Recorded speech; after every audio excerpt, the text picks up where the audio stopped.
What, Dan? All right, let me ask you this one time. What master do you serve? What master do I serve? What am I supposed to say, Jesus? It's a pretty funny scene, right? Pretty sure the whole movie was laughing when we saw it. It's funny, but there's also some insight in this question Doctor Strange asks. What master do you serve? The truth is, we can only serve one master. Only make one thing the top priority in our life. So what's it going to be?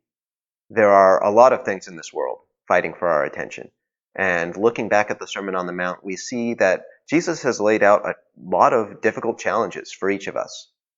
And now we're faced with a choice. Which path are we going to follow? Romans chapter 12, verses 1 and 2 says, "Therefore I urge you, brothers and sisters, in view of God's mercy, to offer your bodies as living sacrifice, holy and pleasing to God. This is your true and proper worship.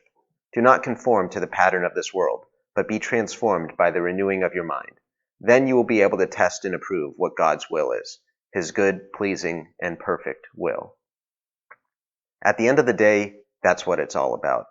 We can listen to all the sermons we want, study every week the Bible, study it every day, but ultimately, what we need most is transformation.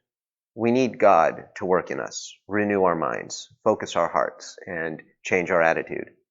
And God is faithful. When we ask him, when we invite God into our lives, when we believe that Jesus died for our sins and rose again 3 days after, God comes in and starts working on us.